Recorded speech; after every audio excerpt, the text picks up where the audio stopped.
At the time, I felt wronged. I felt frustrated. I was angry. I felt like the record company had blown it. And I felt denied something that had been rightfully mine. And it took writing the book and really sitting back and taking a longer view of things to understand that our story was not one of a frustrating career that got away from us. It was a story of improbable success and something for which I ought to be exceedingly grateful. Because if I'm not grateful, then I just lose it. I can't have it unless I'm grateful for it. And I definitely am grateful for it. I'm Jacob Slichter. I'm the drummer for Semisonic, and I am undone.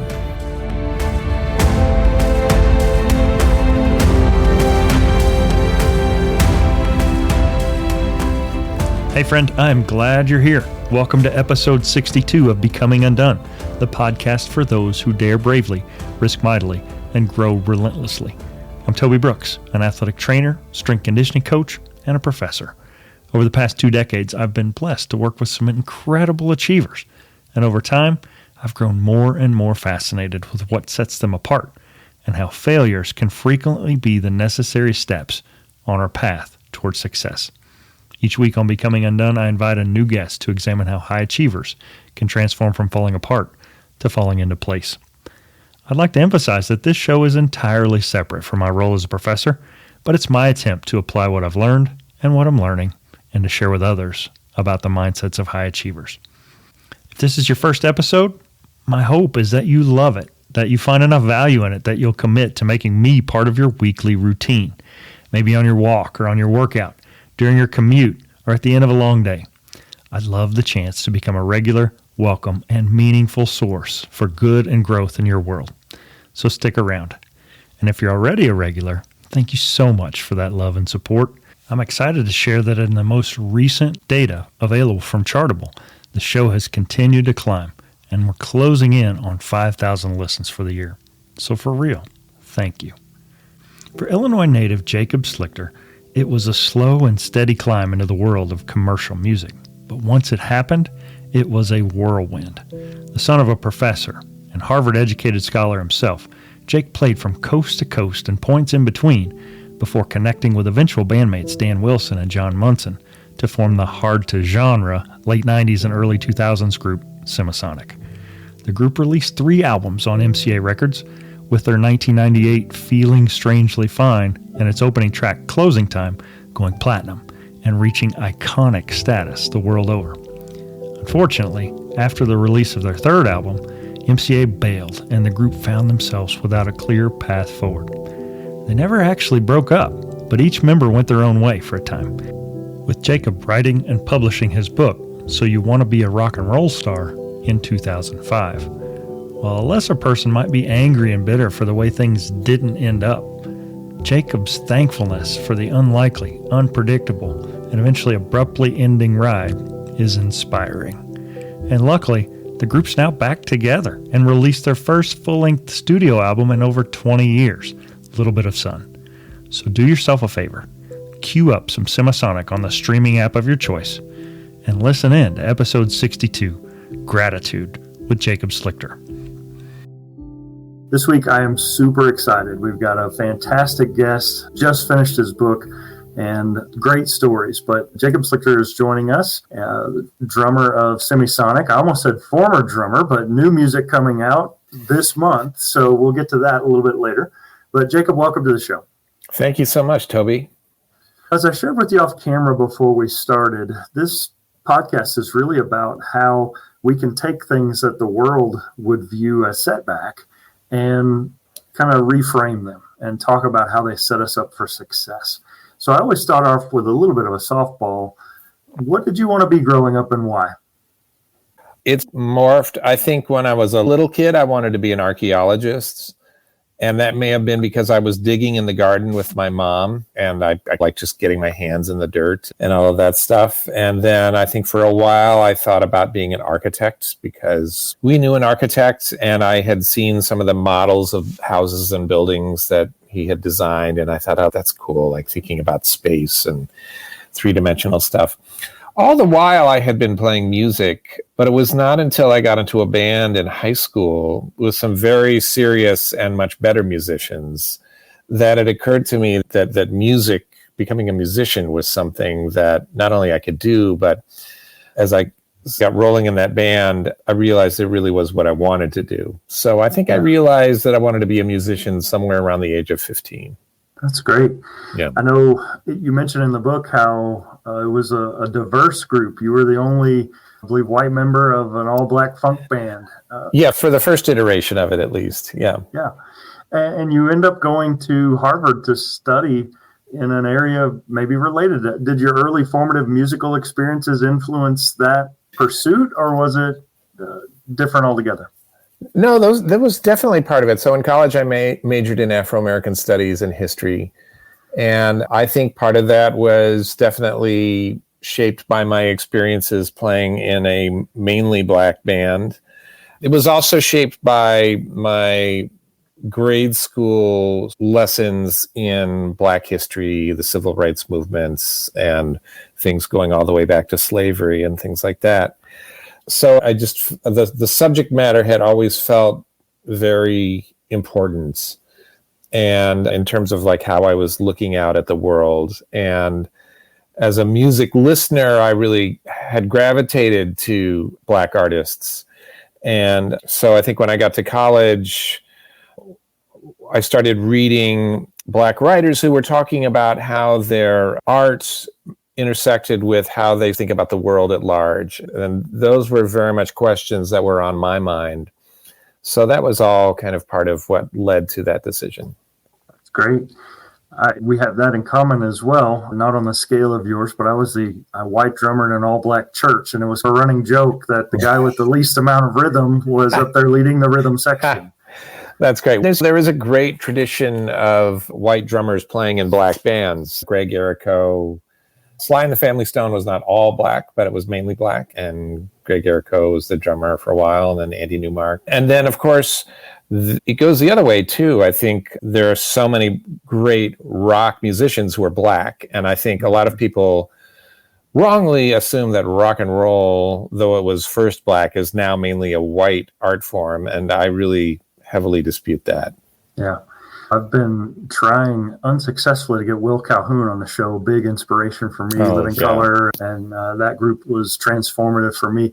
I find it ironic because I was a late adopter of your band and your music because I gravitated toward black bands too. I had Garfield Bright, who went on to get a PhD. He was in the group Shy. That early to mid 90s R&B was really where I hung my hat as a listener to music. But I love the fact that those early influences, you can smell them in the recording, and you definitely got chops that were formed in that funk and R&B stream. Yeah, I was definitely highly influenced by drummers like James Gadson and Earl Young, and some of the studio soul and R&B drummers of the 70s were a major. I had Fred White of Earth, Wind and Fire, people like that. We're all big sort of influences on how I think about drumming still. Yeah. Semisonic just jumps on the scene, right? Overnight success. That was years in the making, as so often is the case. And your bandmates had been involved in a group of their own. And so I guess start at the beginning of your Semisonic journey and wherever that is for you. I had graduated from college in the mid 80s and had moved to San Francisco with the idea of pursuing a career in music, but it just wasn't happening. And meanwhile, my friend Dan Wilson, who I had been in bands with, had moved to Minneapolis and was playing in a band called Trip Shakespeare, which had been started by his brother. And they were amazing. And when Dan got married, I visited Minneapolis. I went to the wedding and I visited Minneapolis, and I thought, this feels like a more promising place for me. So I packed up and moved to the Midwest from San Francisco. And I was outsider in Minneapolis, but it's a very friendly place. And I started doing things like doing arrangements and demo production for people. And I would do string arrangements for studio things. And I was writing and recording my own songs and performing them at open mics and with various people. Jacob had found himself crisscrossing the country in search of his dreams. He grew up in Champaign, Illinois, the son of a physicist, and then he headed east to Harvard and majored in Afro-American studies. After college, he loaded up and went to the West Coast, landing in San Francisco, but never quite finding the opportunity he needed in the music scene there. Looking for a shot somewhere else, Jake connects with his friend Dan Wilson, who had already learned a thing or two about the oftentimes brutal music industry. Hungry for a shot, he heads back to the frigid land of Minnesota, where a vibrant and growing live music scene awaits, and it provides the backdrop for his artistic ambitions. While nothing about the next few years would come easy, it was trouble in friend Dan's group that would provide Jake with the opportunity that he needed. And then Dan's band, Trip Shakespeare, hit a number of sort of speed bumps and eventually ended up disbanding. And by then, of course, I'd gotten to know all the members of that band. Dan's brother, Matt, the drummer, Elaine Harris, who's amazing, and also the bass player, John Munson. And Dan and John and I had started making music together almost as a side project to Trip Shakespeare. But when Trip Shakespeare disbanded, we just decided to go all in on our trio, which was originally called Pleasure, but then was later changed. The band name was later changed to Semisonic. While an accomplished and growing musician himself, Jacob was a relative newcomer to the music industry. And being a musician is art. But being a successful commercial artist is something different entirely. It's commerce. But thanks to their previous go-round with Trip Shakespeare, Dan and John had learned a thing or two about what to do and what not to do on the way to commercial success. And it would pay off, giving first Pleasure and eventually Semisonic the jump start they would need. We actually were plugged in at that level pretty early on. And so it wasn't long before, within a year, our people from various labels are coming out to see us. And like within a year and a half, we were signed. Mm-hmm. Something like that. Crazy. Yeah. Early on, you're still determining whether or not you're going to be the drummer. Are they going to cut me? Am I going to have a place? And then you start touring the country in a van with your bandmates. And then not long after that, you're on a bus tour with Soul Asylum and Matchbox 20. I'm curious to know, was there ever like a thought process that made you realize like what I've accomplished is pretty awesome so far? Or were you always future minded in terms of, I want to get that bus tour like Matchbox 20. We want a headline. Talk me through that process for you as an artist. It's interesting because really where my head was, because I was experiencing a lot of stage fright. So the speed at which we got attention and audiences was such that I was dealing with a lot of stage fright and imposter syndrome. And because it just all came so quickly. And I think my main thought was, I don't want to blow this for Dan and John. And I was going on stage every night and thinking, don't let this be the night I have a meltdown. Don't let this be the night I have a meltdown. And I think that I wasn't even thinking about what are my own personal goals right at the beginning. I was more like thinking, don't blow this. Don't screw it up. Which is not a great headspace to be in, but it was where I was at. Psychologists have a term for what Jacob just described here, the motivation to avoid failure, or MAF for short. It's highly common in sports, and as we hear here, also in the arts.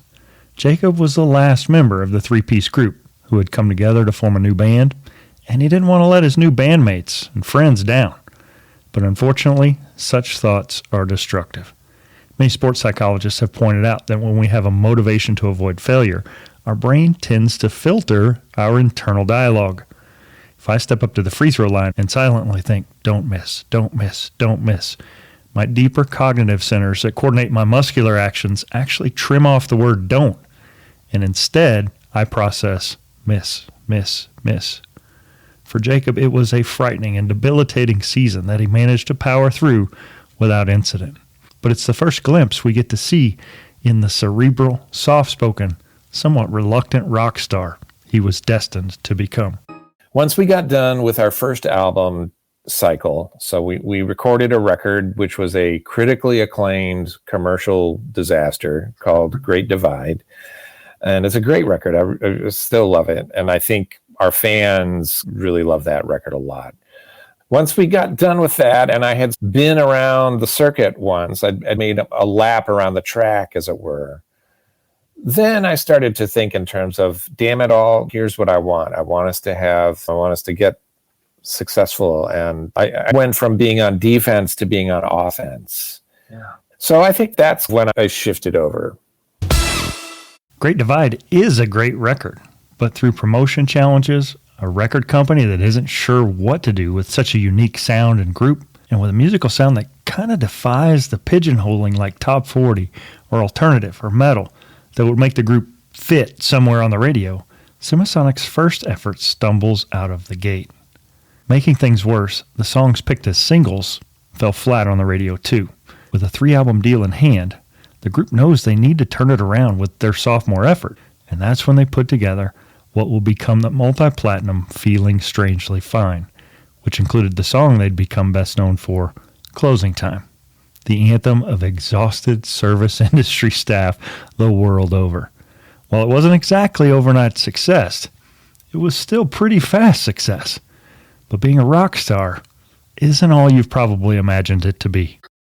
So that transforms from a bus tour in the U.S. to international success. Closing Time is everywhere. It is played at the end of realtor conferences and for relief pitchers who come in. And while children are being born, what was that like to go from that first effort to pour your heart in and not see it translate into commercial success? And then all of a sudden you've got this song that is literally everywhere. It was exciting. It was validating. At the time, I was in my mid-30s, and that's a point at which you think you're over the hill. But things were just beginning for us. I felt like at last now I can hold my head up about what my chosen career was. I think that's a mistaken idea, by the way. But at the time, that's how I viewed it. And I would never stop hearing, and even to this day, people send me, if the radio is playing Closing Time, or someone in the UK hears Secret Smile, which was a big hit around the world. I get emails and messages all the time from people I know. Hey, I heard the song again. I think what it is now is it's this incredible gift of feeling like you were part of something that is now part of the sort of larger cultural mindset or something. Absolutely. Yeah. Yeah, it was without a doubt a phenomenon. And it probably planted a seed within you and your bandmates that there's more Closing Times in our tank. We're going to continue to leverage and build upon this success. Absolutely. I thought, now we figured it out now, or now they figured us out, and now they'll know that we have lots of great music. But it didn't work that way. And I think that by the time our third record came out, the singles did not do as well as Closing Time and Secret Smile had. And as a result, by 8 months after the record came out, we had just decided, the record company told us we're not supporting the record anymore, and we just decided to take a break.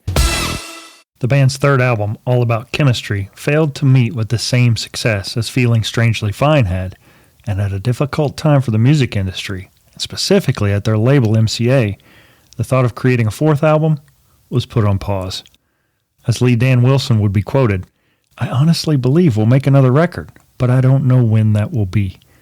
As it turns out, the answer was never, at least not on MCA.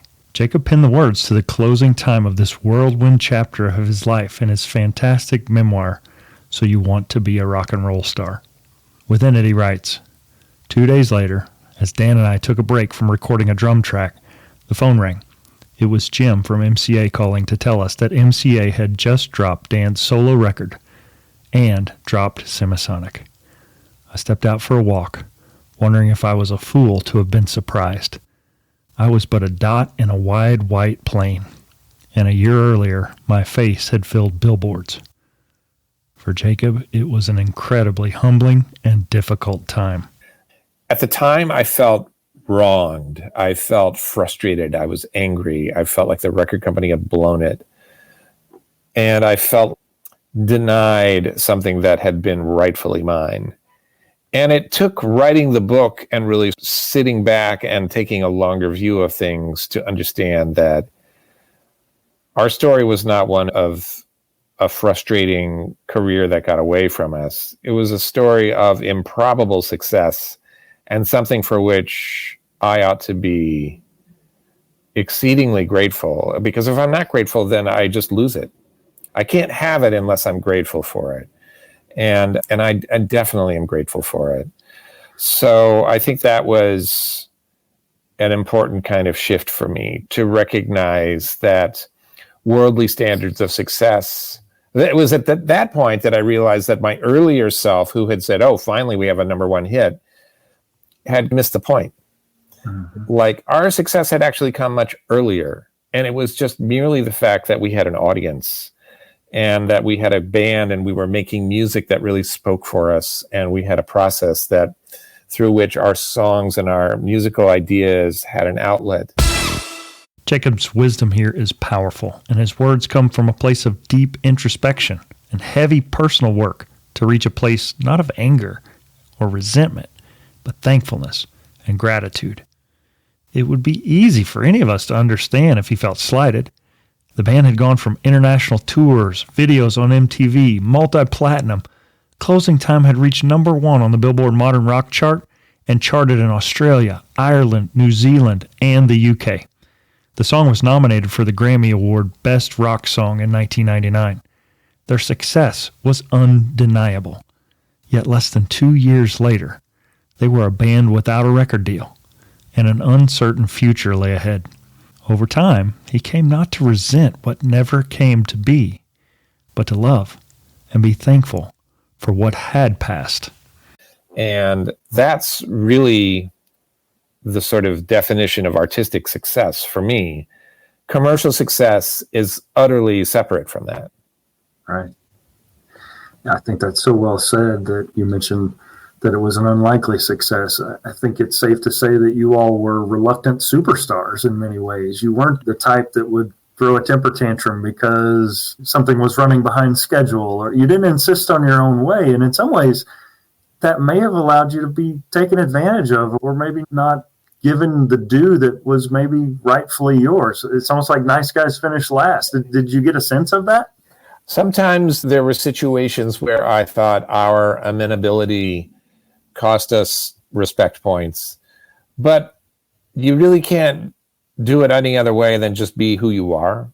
Mm-hmm. I think people who have some swag in them and who just move that way should move that way. For us, I don't know if it's our Midwestern programming or what it was, but we just weren't like that. And I think that any attempt to be something other than who you are derails you. I don't think we could have done it any other way and have it work. Yeah. Third studio album came out in 2001. The book came out in 5 or 6. So what was that space in between? You said the book was in many ways therapeutic for you. What happened in the interim between the third album and the book? The writing of the book. So it took me a couple of years to write it. And while I was writing the book, I was talking with a couple of friends who were writers. My wife is one of them. A good friend of mine who's a editor at the Wall Street Journal was another, and my book agents. And as I would show them chapters and think about it and answer their questions and hear their responses, it was all giving me much more perspective on what I had just been through. So I think that in addition to writing the book, what was going on was a lot of reevaluation of what my life had been up to that point. Great. I think for a lot of people to experience the success, certainly on the scale that you did, it's once in a lifetime, and you can't help but be thankful and grateful for that. But then there's also a seed that makes you think there was more in the tank. We could have, we should have, we would have done. different things. And that season of your artistry came to a halt. How would you describe the emotions that followed that? I think any writing that is worth doing is going to force you to reconsider what you're writing about. Mm-hmm. That's why you write. Like, you don't write to just transcribe what's already in your mind. You write to figure it out. And so I think that's part of it. I also think that I remember very distinctly, we were flying to the UK to play a sold out show in London, and we were riding business class. And I was in my business class seat, and we had just taken off from Minneapolis, and I was reclining. And I thought, wow, we're flying to play our number one song at a sold out club in London, and I'm flying business class. I am so grateful. And about 10 seconds later, this voice in the back of my head said, "You asshole. It took you that to be grateful?" And I was like, oh my God. And then I started doing an inventory of all the things in my life for which I really ought to be grateful that had nothing to do with status or worldly measures of achievement and value. And I wrote a bunch of thank you letters, actually, when I got back to Minneapolis. And that was one very important moment in my sort of arc of understanding. Like, wow, you've really got to start paying better attention to all of the things that you have. And instead of identifying a few sort of things that get a lot of buzz and attention that you don't have, mm-hmm. focus on all of the riches that are in your life right now and be thankful for them, because only by being thankful for them can you have them. That's so powerful. I read a quote to my students earlier in the week about how it's cognitively impossible to experience stress and gratitude at the same time. It is not feasible within the circuitry of our neurology to simultaneously process stress and gratitude. Yeah. And that for me was so eye-opening. If I'm stressed, just stop for a moment and be thankful for what I have accomplished or what I have seen. We don't hear much from the band. An EP here and there, a single here and there, and then suddenly, 20 years later, out comes a new album. A little bit of sun on Sonic, which I gather that's maybe your own label from Pleasure and Semisonic. So much has changed since the first three albums. The entire music industry's changed. MTV isn't what it used to be.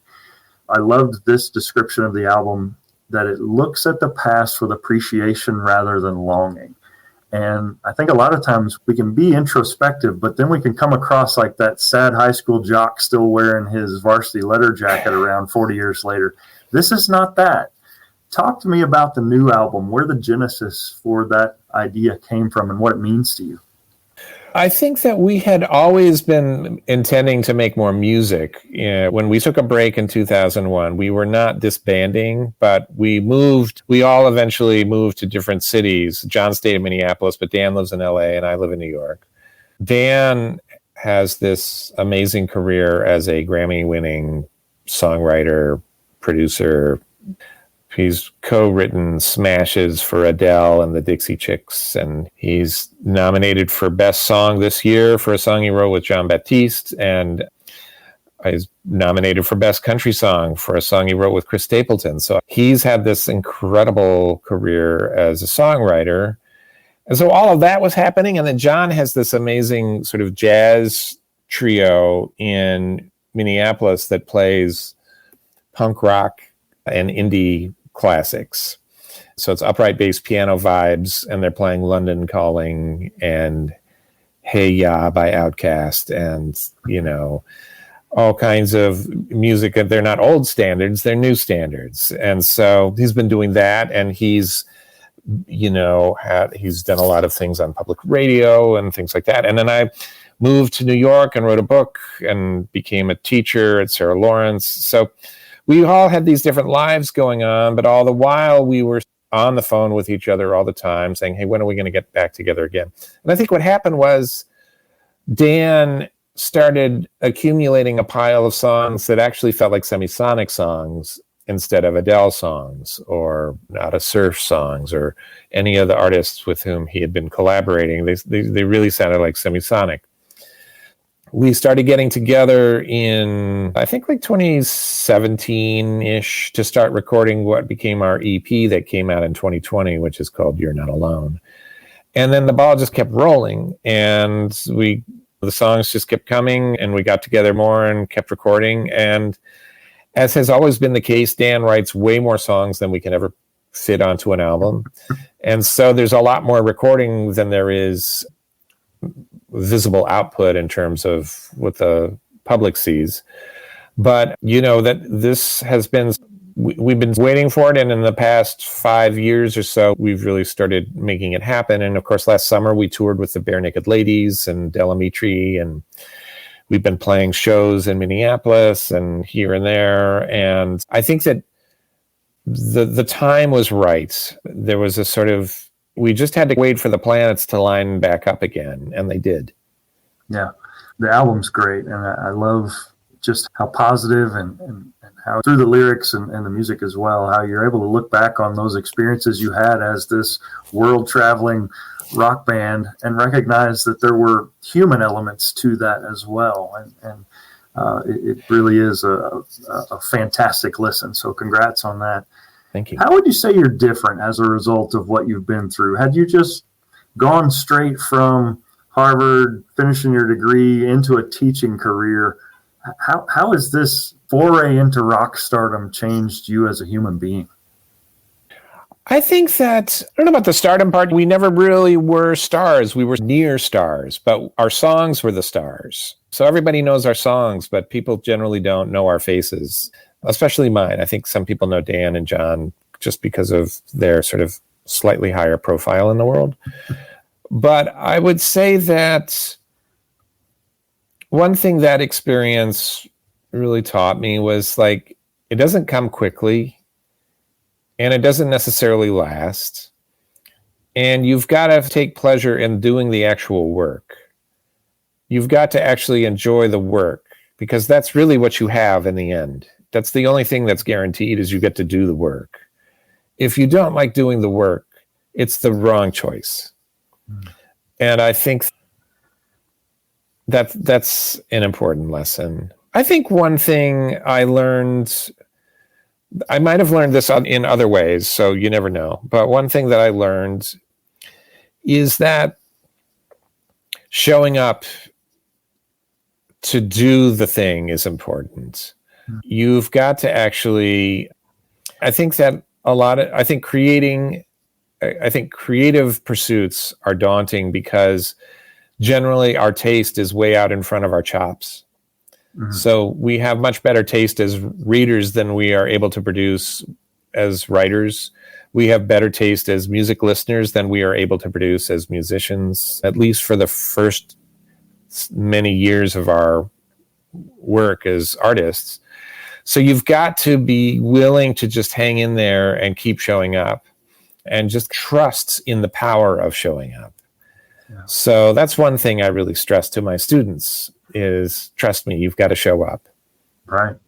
I loved reading about how you're in the back of a tour bus with a rudiments book and working on just the same fundamentals that any sixth grader that's picking up sticks for the first time would learn.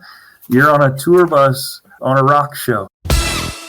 If you're listening, then you can't see it, but Jacob pauses mid-conversation and grabs his practice pad and a few sheets of rudiment sheet music that he's been working on that are within reach of his computer. A couple of years ago, I was sickened when watching the Mariah Carey masterclass when she admitted that she didn't know how to read music. An otherworldly talented, once-in-a-generation vocalist, there's no doubt she worked on herself as a musician, but it somehow cheapened my perception of her as an artist. But not Jacob. A skilled writer, an established scholar and teacher, he's also an artist who understands the value of honing your craft, and it has served him well. Yeah, it's fantastic. That growth it should never stop. If you love the process, then the outcome takes care of itself many times. Yeah, I still take lessons. It's important. There was actually one passage in the book that I stopped in my tracks and I huffed. My wife and I will read our respective books at the end of the day. And she was, what? If you hear that breath, that somebody just read something worth sharing. And the quote was, I wondered if we looked special enough. And it crossed my mind that here's a band, you had a record deal with MCA. I could go in a store and buy your album. The thought never crossed my mind that someone with that on their resume would have a seed of doubt or imposter syndrome, or in your case, stage fright. So it's tempting to make assumptions about people based on what they've accomplished or what they've done, but we don't know the underlying thought processes going on there. You don't. And in fact, the underlying thought process is probably very much like what most people have out in the world, because musicians are just they're the same people that are out in the world. They just do music instead of other things. Mm-hmm. I'm sure there are neurosurgeons who have terrible, imposter syndrome. I know that as a teacher, you can have imposter syndrome. I know that there are people who, as parents, have imposter syndrome. Kids have imposter syndrome. It's just out there. And I think an important path to take, if you're one of those people, is to find someone to talk to. Because one of the first things you're going to find out is that people don't view you the way you view yourself. Mm-hmm. Often imposter syndrome is a protective stance to say, if I view myself as worse than anybody else does, then at least nobody can surprise me with their criticisms, because I'll have already criticized myself. Right. But I think that it's really important to get outside of your own head and talk to other people and find people you can trust who are good listeners with whom you can knock around this stuff. When I had stage fright now, I didn't share it with Dan and John because I certainly didn't want to freak them out. But I did have friends who I said, oh my God, I don't know if I can do this band thing. I'm freaking out before every show and I'm having kind of panic attacks on stage. I think I chose the wrong career. And they were the ones who persuaded me to hang in there. And thank God they did. Find friends, find people you can trust, find trusted listeners, find counselors or therapists or whatever it is you need to do to get outside of the little tape loop that runs through your head. Yeah, absolutely. My daughter is a vocal performance major, and we've had this conversation several times. She's fairly introverted, and we talk about how it's a curse of a musician who isn't that extroverted life of the party person, in that you want to create art, but in order for it to really feel like it matters, we need that affirmation from an audience of some sort. But if I'm not necessarily really driven to put that out there, or I'm terrified, my imposter syndrome tells me that they're not going to like it, they're going to reject it, then that's a really lonely place to live. It is a lonely place to live. And I think that there are certain things that artists have to reconcile themselves to. Number one, your art will be rejected. People will not like it. There are people who will not like it. And a lot of those people are the very first people who will hear what you're doing. And you have to know that ahead of time. And you actually have to build that into your expectation, because it's just structured that way. You're not going to be that good as you start out. The first people you perform in front of are going to be people who are going to be embarrassed for you. And that's also that's a universal experience of artists everywhere.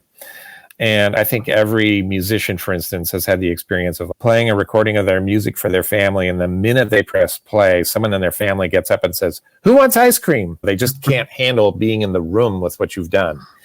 So I think that's part of what you've got to expect. And I think that you've also just got to expect that you're going to have to hang in there and get your butt kicked. Mm-hmm. And that if you do that, you're going to get better. And it's worth tracking the careers of sort of some of your favorite artists and noting that a lot of them weren't great right away. They were good or maybe okay, but people do get better. And you have to have faith in growth. Yeah. And what growth demands, you absolutely must have faith in growth. Otherwise, you just can't do it. And in order to have growth, there has to be self-forgiveness and self-compassion built in. Mm-hmm. It's impossible to grow without it. Because if you don't have that, you become intolerable to yourself. And then you just can't even face what you're doing and what you're trying to get better at. So you've got to learn how to have compassion for yourself. And you've also got to learn how to, you've got to walk this fine line of knowing that growth requires compassion and persistence. Mm-hmm. And you've got to have the persistence coach on one shoulder and the compassionate person on the other shoulder. And they have to work as a team to help you continue on. Yeah, that's a fine balance to strike. I think a lot of folks are perfectionists by nature, and they want to produce art that the world loves. But that can lead you to a dark place and feeling like you don't measure up, or that it was a failure, or that people just don't like what you're bringing into the world. I think that another important thing to recognize is that making art is hard. It's hard work. People say, I'm block, I have writer's block, I have songwriter's block, I have performer's block. And I think that having a block is not having chicken pox or something like that. It's more like the nature of the work. Like, the reason we write songs is to figure out something that we're stuck on in our mind. And being blocked is part of the work. The difficulty that we have making things is part of the work. And we may have friends who are much more prolific than we are. That's great for them. But we have to recognize that for us, our work is to do our work. Yeah. And anybody's work is going to be difficult. You can become more facile at it with practice. But by its very nature, it will always be, some part of it, difficult. Yeah, that's so well said. I think many times people think if they're blocked that there's nothing they can do. The key is being disciplined enough to push through that initial moment of inertia. If you only practiced on the days you really felt motivated to practice, how much further behind would you be than the fact that you've been disciplined all these years and you've done the hard part? The process goes back to what you said earlier. You weren't enamored with the outcome so much as in love with the process.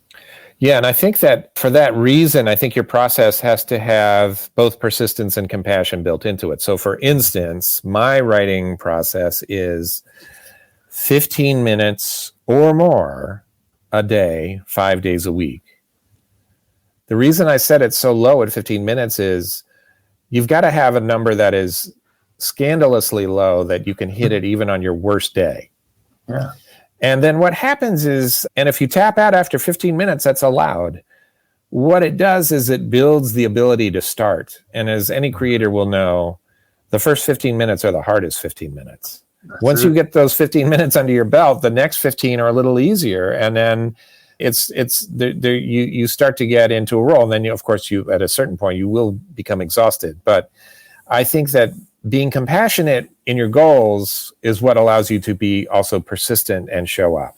That's fantastic. I have a Post-it stuck on my wall right beside my computer at work that says 2 crappy pages. And yeah, I love to write. And I don't set the bar of writing an entire chapter that doesn't need any more editing. If it's 2 crappy pages, sometimes you get in that zone and you crank out 20. They may still be pretty crappy, but it's much easier to edit. You get it. All right, let's close this thing down a little bit here. If you could go back in time and impart some wisdom to young Jacob, what would you tell him? I would say don't let your distaste for your own singing voice dissuade you from writing more songs. That would be one. I would have tried to institute the routine that I have now, that I've had for the past 15 years or so as a younger person.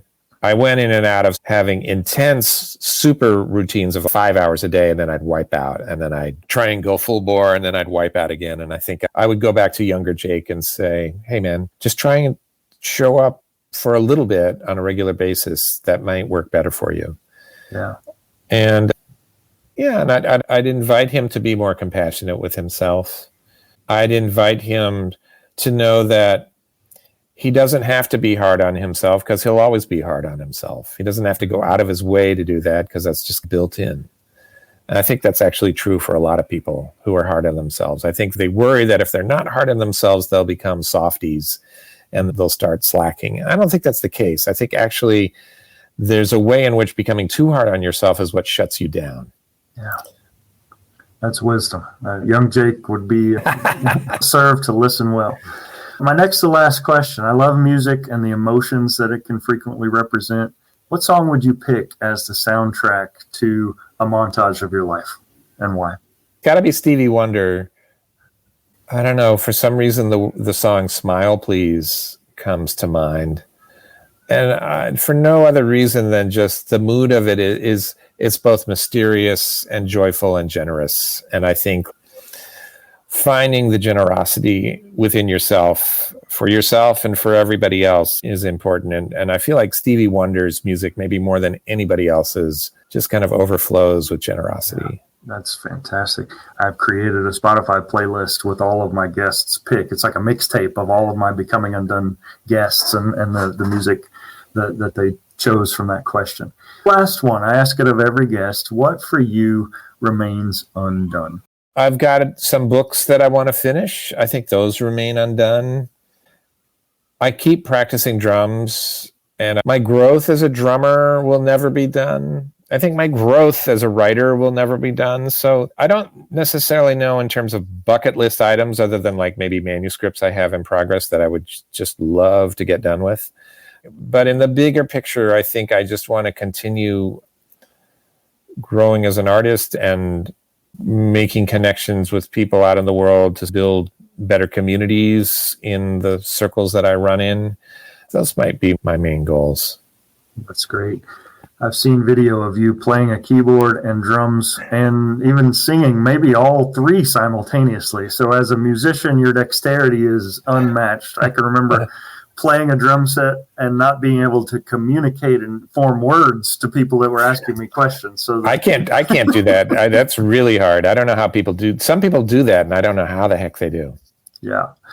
My friends and I, we saw, it was an Eagles video, Don Henley singing lead while playing drums. I'm like, I don't even know how that's possible. Yeah. Jake, it's been fantastic. I really appreciate your time. If folks want to connect and follow, whether it's you or the band, what are some links they can go to check you out? I'm on Facebook, and you can read my blog, which is called portablephilosophy.com. And you can email me at semijake@aol.com. And the band's music is out there on various, Semisonic our music is out there on various streaming services. And we even have vinyl and CD versions of our newest record out. So I would guess those are some of the ways. That's super cool. As I was reading about your platinum record, wondering like what was actually cut into the disc, it's what do artists get today for going platinum? They get some kind of digital download with a play button. I don't know, but yeah, you get an email. Yeah, exactly. Yeah. It's lost some of the luster. I'll never forget the smell of opening a new CD, that plasticky scent that my kids don't get. And we didn't really have time to go into it, but I love that it's a full-length album. So many artists, whatever's going to get the most streams. You tell a story. I appreciate that. Thank you. Jake, thanks so much. It was great to have you. I'm Jacob Slichter. I'm the drummer for Semisonic, and I am undone. Semisonic closed out what we were all left to think in the early 2000s at least was the band's last album, All About Chemistry, with a song that Jacob had written himself called El Matador. Fittingly, he titled the closing chapter of his book, written years later, with the same name. The song dropped at a time when the future of the group was more in doubt than certain. It's soft and introspective, it's poetic and tender. For me, most of all, it's timely. My wife Christy and I recently had a road trip to Waco to watch our son Tay play in what will undoubtedly be the final football game of his life. He's our youngest, and he's a senior. So much of this school year for me has felt so final, so somber, so heavy. As we drove the 5+ hours, I put on All About Chemistry. My wife nodded off, and I felt the need to play El Matador on repeat for hours. The early December Texas autumn was a beautiful backdrop, as I could see the literal change of seasons out my window while contemplating the figurative ones in my mind. Since Jacob wrote the song, I emailed him to get the backstory, and his email response is powerful. He writes, "When we were making our first album, Great Divide, We began with 6 days of pre-production rehearsals with Paul Fox, our producer. They were exhausting, long days of working on arrangements, and a lot of the attention was on the drum parts. That Sunday, the day before we began recording, we had a day off, and at Paul's suggestion, we drove to the beach at El Matador State Park, just off the Pacific Coast Highway.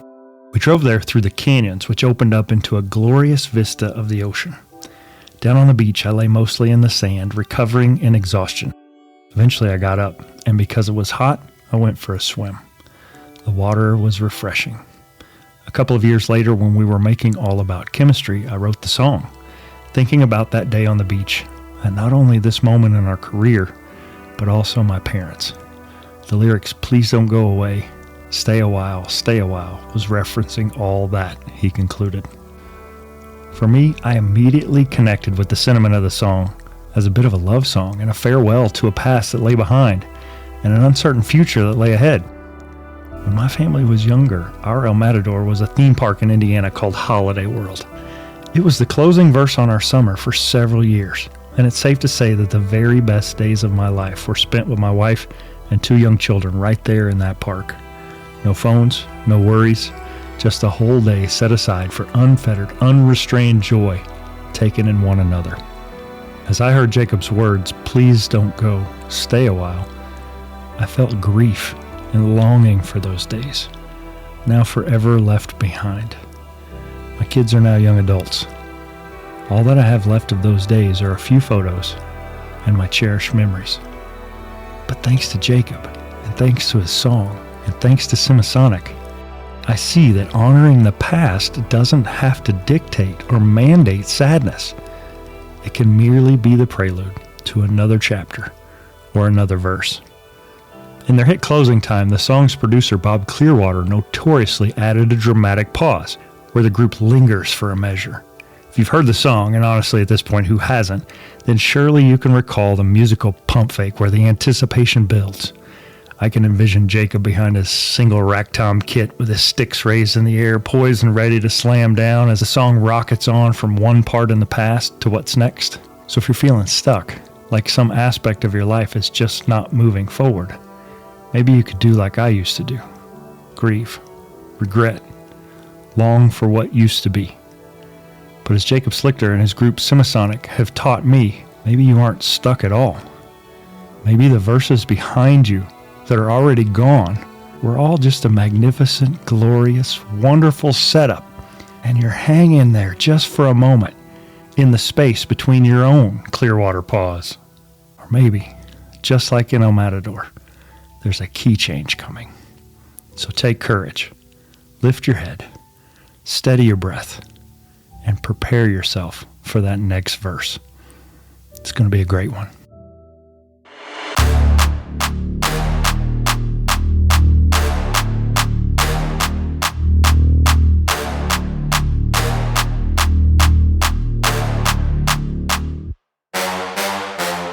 I'm thankful to Jacob for giving of his time and sharing his journey, and I hope you found as much enlightenment and inspiration from this episode as I did. For more info on it, be sure to check it out on the web. Simply go to undonepodcast.com/EP62 to see the notes, links, and images related to today's guest, Jacob Slichter. Coming up, I've got entrepreneur Nick Hutchinson, podcaster and financial planner Paul Finner, and a whole boatload of other exciting guests. This and more coming up on Becoming Undone. Becoming Undone is a Nitro Hype creative production written and produced by me, Toby Brooks. If you or someone you know has a story of resilience and victory to share for Becoming Undone, contact me at undonepodcast.com. Follow the show on Facebook, Instagram, and LinkedIn at Becoming Undone Pod, and follow me at Toby J. Brooks on X, Instagram, and TikTok. Listen, subscribe, and leave me a review at Apple Podcasts, Spotify, iHeartRadio, or wherever you get your podcasts. Thank you so much for listening and for all your support. Until next time, keep getting better.